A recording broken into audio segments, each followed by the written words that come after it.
Hello दोस्तों, this park study pathfinder में आप सभी का स्वागत है। जैसा कि कल हम लोग हाइड्रोजन के बारे में पढ़ चुके थे, आज हम लोग हीलियम के बारे में पढ़ने वाले हैं। तो आइए बिना किसी देरी के इसके महत्वपूर्ण तथ्यों को जान लेते हैं। सबसे पहले देखते हैं कि हीलियम का प्रतीक यानी कि इसका सिंबल क्या होता है। हीलियम को हम लोग He के द्वारा प्रदर्शित करते हैं। इसका एटॉमिक नंबर यानी कि परमाणु क्रमांक 2 होता है। अगला देखते हैं परमाणु भार यानी कि एटॉमिक वेट। इसका एटॉमिक वेट 4.0026 होता है, यानी कि हम लोग एग्जैक्ट इसका मान तो ये है, हम लोग 4 भी याद कर सकते हैं। इसका घनत्व यानी कि डेंसिटी होता है 0.178 ग्राम प्रति 1000 घन सेंटीमीटर होता है। इसका गलनांक यानी कि मेल्टिंग पॉइंट, इसका मेल्टिंग पॉइंट -272.2 डिग्री सेंटीग्रेड अथवा -458 डिग्री फ़ारेनहाइट होता है।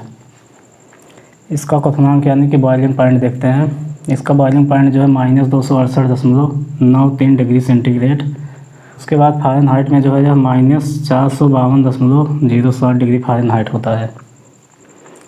हीलियम ग्रुप नंबर 18 का तत्व है, यानी कि यह हीलियम हमारा ग्रुप नंबर 18 में पाया जाता है। ग्रुप नंबर 18 वो ग्रुप 0 उसे भी बोलते हैं, या अक्रिय गैस होते हैं। ग्रुप नंबर 18 में जितने भी तत्व हैं वो सब अक्रिय गैस हैं। ग्रुप नंबर 18 को हम लोग इनर्ट गैस, नोबल गैस आदि नामों से जानते हैं। उसके बाद नेक्स्ट देखते हैं हम लोग, यह पहले पीरियड यानी कि आवर्त नंबर 1 में पाया जाता है। ये तो सभी को मालूम होगा। उसके बाद ब्लॉक पी में पाया जाता है। हीलियम ब्लॉक पी में पाया जाता है। हीलियम प्रतिचुंबकी यानी कि एंटी मैग्नेटिक होता है। जैसा कि हम लोग कल पढ़े थे कि प्रतिचुंबकी क्या होता है, यानी कि ऐसे पदार्थ जिन्हें दो असमान चुंबकीय क्षेत्र में रखने पर वे प्रबल चुंबकीय क्षेत्र से कम चुंबकीय क्षेत्र की ओर गति करने लगते हैं। ऐसे पदार्थ प्रतिचुंबकीय कहलाते हैं। उसके बाद हम लोग अगला देखते हैं, इसे दुर्लभ गैस भी कहा जाता है। यानी कि ग्रुप नंबर 18 के जितने भी तत्व हैं उन सभी तत्वों को दुर्लभ तत्व कहा जाता है, क्योंकि ये प्रकृति में आसानी से नहीं मिलते। इन्हें बहुत ही कठिनाई से प्राप्त करते हैं, यानी कि प्राप्त किया जाता है। उसके बाद अगला देखते हैं, पहले हम लोग जान लेते हैं थोड़ा इसकी खोज किसने की थी। हीलियम की खोज हीलियम की खोज पियरे जॉनसन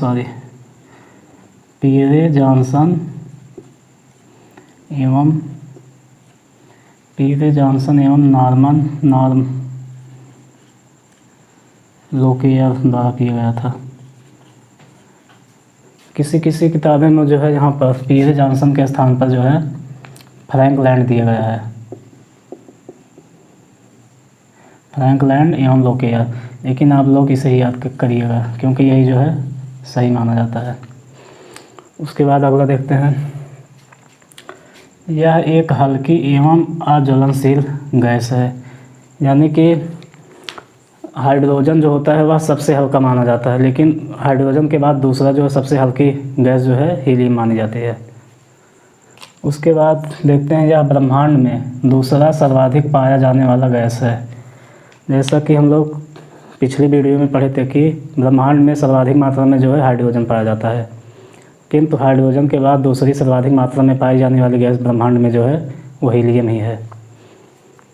और यह भी जान लेते हैं, ये सूर्य और तारों में एनर्जी का लेवल होता है वो इन्हीं के द्वारा जनरेट होता है। जैसे जब 2 हाइड्रोजन मिलते हैं तो वो नाभिकीय संलयन द्वारा हीलियम का निर्माण करते हैं, जिसके उपरांत एक बहुत बड़ी ऊर्जा में एनर्जी जनरेट होती है, जो कि सूर्य और तारों का ऊर्जा का साधन होता है।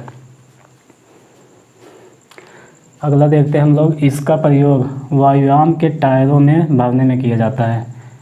यानी कि हमारे वायुयान होते हैं यानी कि प्लेन होते हैं, उनमें हम लोग हीलियम का प्रयोग करते हैं उसके टायरों में भरने में। किंतु कभी कभी एग्ज़ाम में हीलियम न देकर वहाँ पर ऑप्शन में नाइट्रोजन दिया रहता है। अगर आपको एग्ज़ाम में हीलियम ना मिले तो आप नाइट्रोजन टिक करिएगा एग्ज़ाम में, क्योंकि आजकल जो है हीलियम के स्थान पर जो है नाइट्रोजन गैस का प्रयोग किया जा रहा है, क्योंकि जहाज़ जब लैंड करते हैं तो उनके टायरों में घर्षण होता है, जिससे कि गर्मी उत्पन्न होती है। नाइट्रोजन जो है या ठंडी गैस होती है, इसलिए इसे अब जो है हवाई वाहन के टायरों में भरने लगे हैं। मौसम संबंधी जानकारी प्राप्त करने के लिए बैलून में हीलियम गैस भरकर छोड़ा जाता है। यानी कि ये जो मौसम संबंधी जानकारी प्राप्त की जाती है, तो ये जो गुब्बारे छोड़े जाते हैं उसमें जो हीलियम गैस ही भरा जाता है। अगला देखते हैं, समुद्री गोताखोर श्वसन के लिए हीलियम और ऑक्सीजन का मिश्रण जो है प्रयोग में लेते हैं। यानी कि गोताखोर जो होते हैं, जो समुद्र में गहराई तक जाते हैं, वे मतलब श्वसन के लिए जो है ऑक्सीजन और हीलियम के मिश्रण का प्रयोग करते हैं। वैसे तो वो लोग नाइट्रोजन भी प्रयोग कर सकते हैं, किंतु समुद्र की गहराई में अगर नाइट्रोजन का प्रयोग वो करेंगे, इससे जो है नार्कोसिस नामक रोग होने का खतरा रहता है, इसलिए जो है नाइट्रोजन का यूज वहाँ पर नहीं करते हैं। उसके बाद अगला देखते हैं, अस्पतालों में दमा के रोगियों को कृत्रिम सांस के रूप में हीलियम और ऑक्सीजन के मिश्रण का ही यूज करते हैं। यानी कि अस्पतालों में जो ऑक्सीजन मतलब सिलेंडर होते हैं ऑक्सीजन के, उसमें जो है हीलियम जो है मिक्स किया गया रहता है। हीलियम का उपयोग रॉकेट में तरल ईंधन वाले टैंकों को प्रेशराइज करने में करते हैं। यानी कि हीलियम का प्रयोग जो होता है रॉकेट वाले जो टैंक होते हैं ईंधन के, उसमें प्रेशराइज करने के लिए करते हैं। यानी कि इसका मतलब यह होता है कि जो रॉकेट के तरल ईंधन होते हैं उसमें हीलियम का प्रयोग यानी कि उसमें होने वाले लीकेज से बचने के लिए करते हैं। यानी कि इसके माध्यम से प्रेशराइज पूरे टैंक को कर दिया जाता है, जिससे टैंक के लीकेज होने की जो है संभावना ना रहे। उसके बाद हम लोग आगे देखते हैं, हीलियम रंगहीन, गंधहीन एवं नॉन टॉक्सिक। यानी कि हीलियम जो है रंगहीन, गंधहीन एवं नॉन टॉक्सिक। नॉन टॉक्सिक का मतलब होता है कि यह जहरीला नहीं होता है। अगला देखते हैं, यह हाइड्रोजन के बाद दूसरा सबसे हल्का तत्व है। ये तो मान लो पढ़ चुके हैं। उसके बाद अगला देखते हैं, यह अन्य गैसों की तुलना में जल में सबसे कम घुलनशील है। यानी कि अन्य जितने गैस पाए जाते हैं प्रकृति में, उन सभी की तुलना में ये जो है कम घुलनशील होते हैं जल में। अगला देखते हैं, एमआरआई स्कैनर में सुपर कंडक्टिंग मैग्नेट्स को ठंडा रखने में हीलियम का प्रयोग करते हैं। एमआरआई मशीन जो होती है जिसमें जो है शरीर के अंगों का जांच करते हैं, उसमें जो है इसका प्रयोग जो है उस सुपर कंडक्टिंग मैग्नेट को जो है ठंडा करने के लिए करते हैं। आइए इसे हम फिगर के माध्यम से समझते हैं। पहले हम लोग इतना इरेज कर देते हैं यहाँ पर।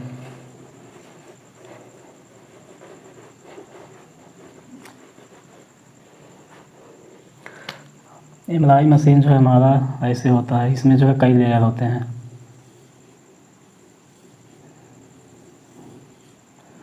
उसके बाद इसमें ऐसे बना होता है एक बेडशीट के टाइप का।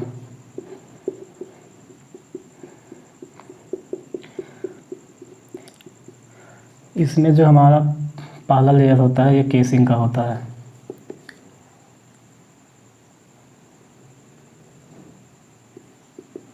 उसके बाद दूसरा लेयर जो होता है आउटर वैक्यूम सील्ड होता है। Vacuum shield. उसके बाद तीसरा लेयर जो होता है हमारा आउटर कोल्ड सील्ड होता है। Outer cold shield, SHIELD। उसके बाद ये चौथा लेयर जो होता है, यह जो होता है हाइड्रोजन वेजल। यानी कि इसी में हाइड्रोजन जो है भरा जाता है। इसी प्रकार से इसमें जो है नीचे की तरफ और लेयर पाए जाते हैं। थोड़ी देर में आप लोगों को यहाँ स्क्रीन पर जो है इसका इसका चित्र जो है दिख जाएगा। अब हम लोग अगला देखते हैं, हीलियम का उपयोग आर्क वेल्डिंग के दौरान सुरक्षा गैस के रूप में किया जाता है। यानी कि आर्क वेल्डिंग जो होते हैं उसमें जो है हीलियम का उपयोग जो है सुरक्षा के रूप में करते हैं। आर्क वेल्डिंग में जो है ऑक्सीजन के साथ जो है एसिटिलीन का प्रयोग करते हैं।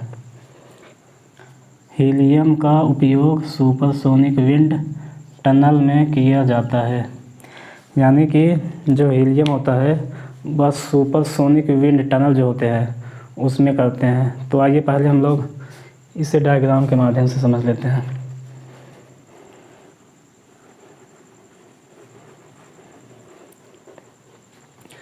जैसे मान लो ये हो गया हमारा सुपरसोनिक विंड टनल, ये मान लो हमारा टनल हो गया। और इसके बाद यहाँ पर मान लो एक स्टैंड रखा जाता है जिस पर जो है सुपरसोनिक प्लेन को जो है रखा जाता है। मान लो ये हमारा सुपरसोनिक प्लेन हो गया। फिगर तो मान लो सही नहीं बन रहा है। सुपरसोनिक प्लेन, मान लो हमारा सुपरसोनिक प्लेन हो गया। इसका जो ये वायुमंडल है इसमें जो है हीलियम गैस भरा जाता है। इसी विंड टनल में जो है इस सुपरसोनिक जहाज़ों का जो है टेस्टिंग, यानी कि इसकी फ्लाइंग सस्टेनेबिलिटी को जो है टेस्ट किया जाता है। उसके बाद हम लोग आगे देखते हैं। इसका प्रयोग पाइपलाइन में रिसाव चेक करने के लिए किया जाता है, यानी कि हमारे जो पाइपलाइन बिछाए जाते हैं जिसमें जो है गैसों का जो है परिवहन करते हैं या आयलों का परिवहन करते हैं, उसमें जो रिसाव होता है तो इसका प्रयोग जो है वहाँ उसका पता लगाने के लिए करते हैं। उसके बाद अगला देखते हैं।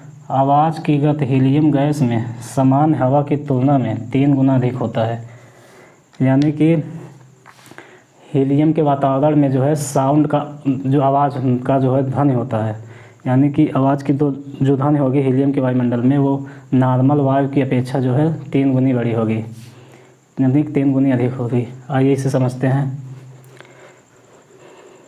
जैसा कि ध्वनि की चाल जो है एयर यानी कि हवा में 0 डिग्री सेंटीग्रेड पर जो है 331 मीटर प्रति सेकंड होता है। यह जो है NCERT का डाटा है, NCERT। उसके बाद 20 डिग्री सेंटीग्रेड पर यह चाल जो है 343 मीटर प्रति सेकंड होता है। 21 डिग्री सेंटीग्रेड पर यही चाल जो है 344 मीटर प्रति सेकंड होता है। किंतु हीलियम गैस में इसकी चाल जो होती है हीलियम गैस में इसकी चाल जो होती है 972 मीटर प्रति सेकंड होती है। तो आज के लिए दोस्तों इतना ही। फिर मिलेंगे अगले वीडियो में लिथियम के बारे में, उसमें पढ़ेंगे। धन्यवाद।